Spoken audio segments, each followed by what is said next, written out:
শোনো মিস্ত্রি, আমার বাড়ির কাজটা একটু তাড়াতাড়ি শেষ করে দাও। সামনের মাসে আমার মায়ের বিয়ে। ঠিক আছে ভাই, আমি আজকে ঘরের ভিতরের প্লাস্টারের কাজ ধরতেছি, কিন্তু সিমেন্ট শর্ট পড়িছে। আপনি কয়েক বস্তা সিমেন্ট আনার ব্যবস্থা করেন। আচ্ছা, ও নিয়ে তুমি টেনশন করে না, আমি সিমেন্ট আনানোর ব্যবস্থা করতেছি, তুমি যাই কাজ ধরো। ঠিক আছে ভাই। ভাই, তুমি এগুলা কি করতেছো? ও তোরা চলে আইছিস? আরে আমাকে পুরনো বাড়িঘর যা ছিল তা তো ভাঙ্গে ছিল, সব নষ্ট হয়ে গেছে। এই জন্যই আমার বাগের জায়গায় এই বাড়িটা উঠোচ্ছি। আচ্ছা ভিতরে চল, বসে কথা বলি। আরে ভাই দাঁড়াও, তুমি আগে এইটা বলো, তুমি আমার ভাগে জমিতে কেন ঘর উঠাচ্ছ? কি? আমি তোর বাগের জমিতে কেন ঘর উঠতে যাব? বাবা, তুমি এখন কিছুই জানো না। আচ্ছা এদিকে আসো, আসো তোমার আমি দেখাচ্ছি, চলো আমার সাথে। এই দেখো, এই দেয়ালটা তোমার ভাগের জমিতে, তুমি দিতেই পারো, কিন্তু এই দেয়ালটা আমার ভাগের জমিতে তুমি এখানে কেন দিছো? ভাগ্যিস আমার একজন ভিডিও করে পাঠাইলো, তা না হলে তো জানতে পারতাম না। আর এইভাবে তুমি আমার সব সম্পত্তি দখল করে নিচ্ছ। হ্যাঁ ভাই, তুমি ঠিক কথাই বলিছো। আমার তো আগেই সন্দেহ হইলো ও একটা বেঈমান।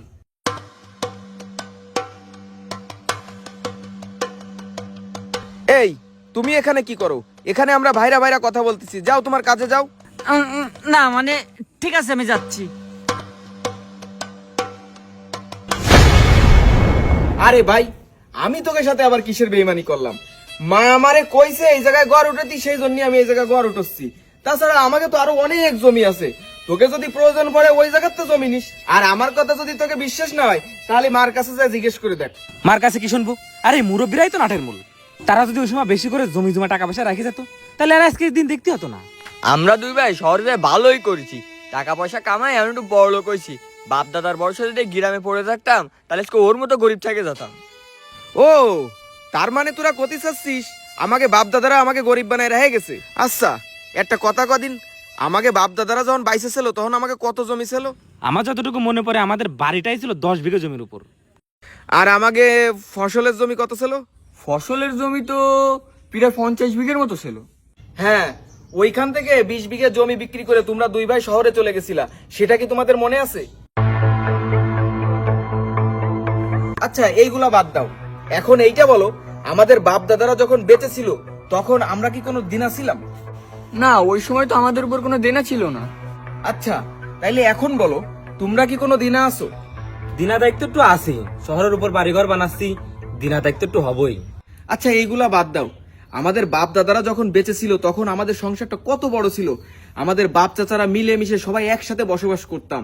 তখন আমাদের সংসারে কত শত মেহমান আসতো, কত শত খরচ হতো, তারপরেও আমাদের পরিবারে কোনো বিবাদ ছিল না। আমরা সবাই মিলে মিশে শান্তিতে বসবাস করতাম। হ্যাঁ তা ঠিক। আচ্ছা তোমরা তো এখন শহরে থাকো, তোমাদের বাসায় মনে হয় অনেক অনেক মেহমান আসে আর অনেক অনেক খরচ হয়, তাই না? না না ভাই, শহরে এসব চলে না। শহরে সবাই যে যার কাজ নিয়ে থাকে ব্যস্ত, কেউ কারোর খোঁজ নেওয়ার সময় পায় না। কি যুগ পড়িছে, ছোট ভাই জমি বড় ভাই দখল করে খাইয়ে ফেলাই দিচ্ছে। আল্লাহ বাঁচাইছে, আমার কোনো ভাই নেই, জায়গা জমিও নেই, টাকা পয়সাও নেই, যাইগে যায় কাজ করে খাই। শোন, তোকে একটা সত্যি কথা কই, তোরা এখন এতই গরিব হয়ে গেছিস যে তোকে তুলনায় এখন আমি অনেক বড় লোক। তোরা কি ভাবিছিস যে শহরে একটা বাড়ি করেছিস, বড় অফিসে চাকরি করিস, অনেক দামি মোবাইল ব্যবহার করিস, এই জন্যই তোরা বড় লোক হয়ে গেছিস? আরে না, তোরা এটা একটা ভুল ধারণা নিয়ে বাইসে আছিস। আমরা তখনই বড় লোক ছিলাম যখন আমাদের বাপ দাদার জায়গা সম্পদ নিয়ে আমাদের পরিবারের সবাই মিলেমিশে একসাথে বসবাস করতাম। তখন আমাদের পরিবারে কত হাজার হাজার মেহমান আসতো আর আমরা তাদেরকে মন খুলে আপ্যায়ন করতাম। আর এখন আমাদের অনেক টাকা পয়সা আছে, কিন্তু সেই ভালোবাসা আন্তরিকতা নাই, যার জন্য এখন আমরা গরিব। আতা গাছে তুতা পাখি ডালিম গাছে মৌ, এ বড় ভাইগুলো যে এত ভালো হয় জানতো না তো কেউ। বড় ভাইরে ভুল বুঝতে না আমি কত খারাপ কথা কইছি। বড় ভাই তো ঠিক কথা কইছে, আগের কালের মানুষগুলো কত ভালো হতো, একসাথে মিলেমিশে বসবাস করতো। আর এখনের মানুষগুলো সবার মনের মধ্যে হিংসা। আগের কালের মানুষের মতন যদি সবাই হিংসা অহংকার ছেড়ে একসাথে বসবাস করতো, তাহলে আমাদের সমাজটা কতই না ভালো হতো।